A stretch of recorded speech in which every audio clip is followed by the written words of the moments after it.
Ito naman nangyari kay Alima mga amigo. Ayan. Bigla na lang siyang bumulagta daw, nagkukumpulsyon at dinala sa ospital. Tapos ayan, nakaswero na siya. Tanong natin kay Chomay kung ano nangyari. Magandang araw po sa inyo mga amigo. Kumusta po ang bawat isa? Andito po si Kuya Raul at napakainit po sa Equatorial Guinea. Sobrang init at hindi mo alam kung saan kalulusot kapag ikaw nandito kila Tia Cesa. Sobrang init. Sa bahay din namin sira yung aircon pero grabe. Hindi ko alam pero kahapon ang lakas ng ulan lalo ng madaling araw. Iba yung panahon dito kaya ang dami nagkakasakit eh. Si Alima nga bigla na lang bumulagta daw. Alima, no? Buenas tardes antes. Hola, buenas tardes. ¿Qué tal guapa? Muy bien a ti. Porque olor a perfume. Sabi ka may kang pabango. Palinis sa Tia Cesa. No, Alima, no? Cuando su maestra llamar to Alima así, no?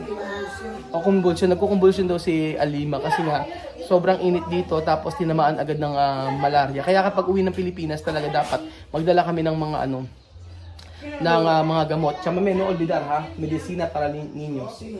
Yo mismo comprar paludismo y también tipodía. Pero dolor de cabeza no hay problema, hay mucho en mi país. Solo estos dos clases porque mi país no tiene esto. O ayan, yan nangyari kay Alima mga amigo, ganyan. Tapos grabe, nakakaawa oh. Ayan o, naal si Alima. Tinawagan ko, tanong natin kay Chamame. Chamame, donde bota de ano? Ayan po mga amigo, si Alima po, ito naman nangyari kay Alima mga amigo, ayan. Bigla na lang siyang bumulagta daw, nagkukumpulsyon at dinala sa ospital. Tapos ayan, nakaswero na siya. Tanong natin kay Chamame kung ano nangyari. Chamame, kay Alima, ¿por qué está en la hospital? Por la mañanita, aquí trabajando aquí a casa. Como las 10, así 10:30. Ajá. La señorita, la escuela de Alima, su señorita llamar. Mamá de María del Carmen. ¿Ella tiene el número tú? Sí, cuando tú matriculas niña, tú dejas número. Sí. Yung alas 10 daw ng umaga, tumawag daw yung teacher ni Alima. Tapos sabing gano'n, kinausap daw si Chamame. Después llaman, tú eres mamá de María del Carmen. Yo he dicho sí, yo soy mamá de María del Carmen. ¿Qué pasa? Dice, ven pronto, porque la niña está aquí mal. Ya convulsiona, fiebre. Yo digo, ¿qué pasa? Ayer solo un poco de fiebre. Medicina bajar. Yo he ido pronto, yo encontrar. A cargar a la niña pronto, porque yo no podía llegar al hospital general. Lejos. Yo he ido pronto en la clínica, solo llegar así. Habla así. Solo hablando con su maestra. Sa amin ganyan daw ay pinapupunta raw si Chamame bigla-biglaan doon sa kanilang school. At may nangyari daw kay Maria del Carmen. Tinatanong ko si Maria del Carmen ay nanay ni Chamame. Sabi, pumunta ka dito pronto, mabilis. Pumunta ka na dito at may nangyari nga daw. Después de llegar, dice, yo no puedo ir al hospital porque el hospital grande, lejos, si yo voy, mi niña a morir. Por eso yo he ido pronto en la clínica. Ya hay doctora visto a la niña, le han cogido pronto inyección 2. ¿Quién coger a... Doctor. No, ¿quién coger a Alima? Alian cargar escuela. Alian, hasta escuela. Sí. Ayan. Con Alian pronto, Alian cargar, corriendo pronto, toda persona pronto. Ayun, sabi ni Chamame ay dali-dali doon pumunta si Chamame at saka si Alian. Tapos ang nangyari po ay kinarga daw ni Alian si Alima at dinala po sa may klinika na malapit o parang ospital po sa kanila doon. Ganito dito, parang ospital po sa kanila yon. Hindi raw pwedeng dalhin sa may hospital general doon po sa may sentro kasi baka doon mamatay si Alima. Alima no puede mandar de hospital de general porque va a morir porque esto lejos. Hindi raw pwedeng dalhin sa hospital na yon kasi sobrang layo at pwedeng mamatay si Alima. Después, cuando Alian cargar Alima, corriendo para clínica. Después, entrar así. ¿No hay hacer análisis? Sí, cuando entrar así, antes, doctor, inyectar 2 inyecciones, pronto análisis. Pronto análisis. Sí, para mirar. Después, análisis. Así. So, chinek daw po si Alima at pagkayari pong chinek si Alima ay bigla na raw sinuwerohan at unti-unti raw ay naging maayos. Pero sabi ni Tia Cesa ay mas mainam talaga na dinala doon sa mas malapit na pagamutan. Kasi yun po talaga dito, kadalasan na malaria at saka typhoid po yung sakit. So, alam niyo po dito kapag may malaria, lalo na sa bata nakakatakot, talagang makikita niyo na yung bata nakapikit na lang, parang nagkukumbulsyon siya. Lalo na po kapag sa edad nila Sophie. Kaya nga sabi ko kay Chamame, pagka umuwi kami ng Pilipinas, dapat magdala ng gamot. Chamame, no? Meron kasing gamot sa malaria mga amigo na iinumin lang at meron yung isa swero. Chamame, no? Meron pa isa yung i-injectionan. Meron daw po pala dito injection dito na doktor gagawin sa kanila na 3 years po ay hindi raw po magkakasakit ng paludismo o malaria. Yun ang sabi ni Chamame. Chamame, ¿qué medicina vamos a mandar cuando nosotros ir? De typhoidía, de paludismo, ¿qué más? Para paludismo y tifoidea tienen. Para paludismo, Puede mandar, ¿no? puede llevar. Puede llevar esto, ¿no? De tifoidea también puede llevar, pero cuando le van a inyectar aquí no puede tomar nada. Nada. So sabi ko kay Chamame, kailangan ko magdala ng pang typhoid tsaka pang malaria kasi anytime pwede ako magkaroon ng malaria sa Pilipinas kapag humina yung aking immune system. Meron tableta ito na iniinom na 3 days. Ito tableta puede tomar cada día, no? 3 veces. 3 veces. O 2 veces o una vez. Una vez, así, así. O yun, 3 beses, 3 times yung iinumin yun, tapos hanggang sa gumaling ka na. Yung mahirap na yun, proseso, kasi habang yung araw ay malakas yung katawan mo, mahina yung katawan mo kasi may paludismo ka. Pag uminom ka nito, lalakas ng kaunti. Hindi kagaya ng injection, pero mas mejor injection. Pero cuando injection, pronto terminar, no? Pag injection po ang yung ginamit, sure po na agad na malakas agad yung katawan mo. Ay, Chamame, ¿qué hora, cuando Alima ponera suero, qué hora terminar? Oh, desde las 11 así hasta terminar las 2. A las 2? Sí. Alas 10, alas 2, 11, 12, 1, 2. 4 na oras daw po si Alima sa klinika. Ganun po katagal tsaka inuwi. Pero eso tiempo cuando Alima su cabeza, su cuerpo mal, tú está en casa, ¿no? Y después llamar su maestra. Pero ¿qué ha dicho su maestra? Su maestra ha dicho que cuando ella ha llegado, solo la veía, ella estaba despidiendo, después asustaba. Ha pedido a la señorita que va a vomitar, quiere ir a vomitar. Ha ido a vomitar, ha venido, ha ido a vomitar, ha venido. Después cuando ha ido más, la señorita le ha ido a mirar, ya la encontró así. Ha venido, ha dormido ahí en la silla, después en el suelo, dice no.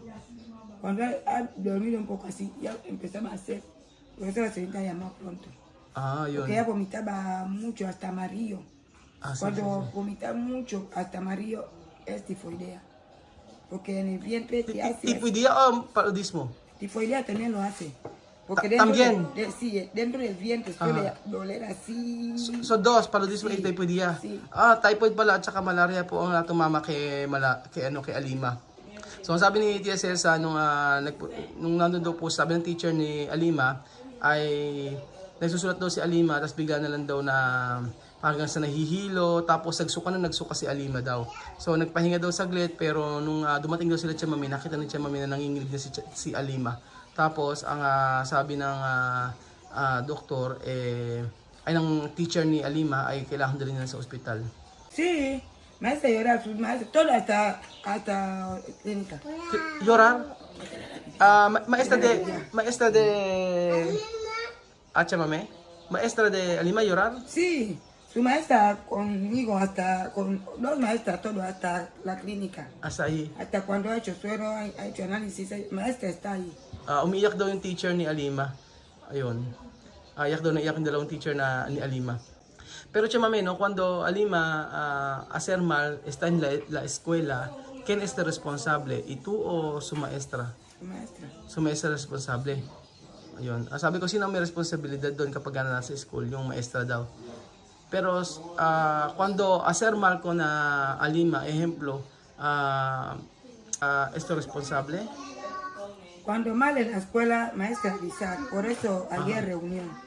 Hay reunión. Y para hablar Así. todo cosa cada niño hacer.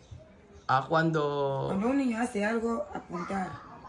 Kaya nag-meeting daw po yung mga nanay kahapon, ang sabing ganun ay kailangan daw abisuhan agad yung nanay kapag kami nangyaring hindi maganda sa bata. Kasi ang sabi ni Tia Cesa ay late na nang tinawagan daw, dapat kung may nangyayari pag hindi na okay yung bata, itawag na agad sa nanay. Yun yung dapat gawin. Ba't kasi umabot pa sa nagsuka yung si Alima. Usually po mga amigo, kapag gano'n, mahina yung katawan. Kapag lalo na pag typhoid. Pag dalawa, typhoid tsaka malaria, sobrang sobrang matindi po yun.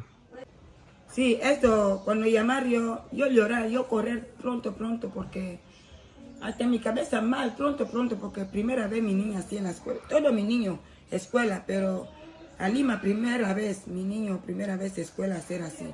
Por eso yo llorar, todos los niños escuela, maestra, todas las personas llorar. Yo no saber qué va a pasar con mi niña, por eso yo llorar. Ayun, sabi ni Che Mame ay hindi niya alam ang gagawin niya at siya iyak ng iyak kasi first time doon nangyari yun sa school na nangyari kay Alima yung ganun na nagkakandasuka at saka nanginginig at nagkukumbulsyon. So iyak na iyak daw si Che Mame ang kanyang teacher kaya hindi raw niya alam kung ano yung gagawin. Kaya dali-dali talaga si Alyan buti nandoon na tumulong para kunin si Alima at dalhin sa klinika. Kahit na malakas yung pangangatawan ng mga bata, mga amigo, alam nyo, dapat talaga ingatan ng mga nanay dito. Kadalasan kasi ang dami mga bata dito na namamatay na lang kasi hindi nila alam yung gagawin nila.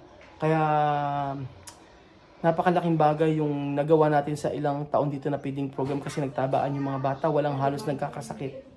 Promise yan mga amigo, sa loob ng halos 3 taon na pagpipiding program natin dito, napatunayan ko na ang laking bagay kasi yung mga bata hindi nagkakasakit, yung mga bata dito ay ang lalakas, tapos yung mga bata ay naglusugan.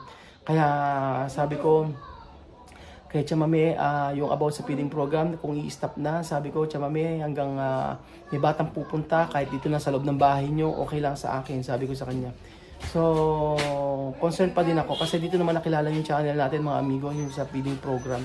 Kaya, sabi ko kay Che Mame ay magluto tayo at yung mga pagkain naman ay for sure makakain at makakain. Kung hindi magsipunta, okay lang. Pero malaga yung mga batang may gusto pumunta dito ay okay lang na kumain ng kumain. Basta make sure na talagang maging malusog yung pangangatawan nila. Kasi lalo, papayat talaga sila.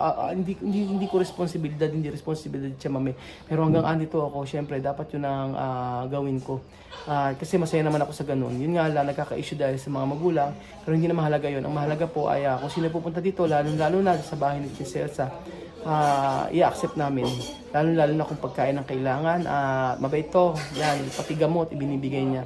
Kaya sabi ko si Che Mame, hindi niya deserve yung nangyari sa kanya. Pero deserve niya na magkaroon ng magandang buhay sa Pilipinas. So ayun po mga amigo. Salamat po at God bless po sa inyong lahat.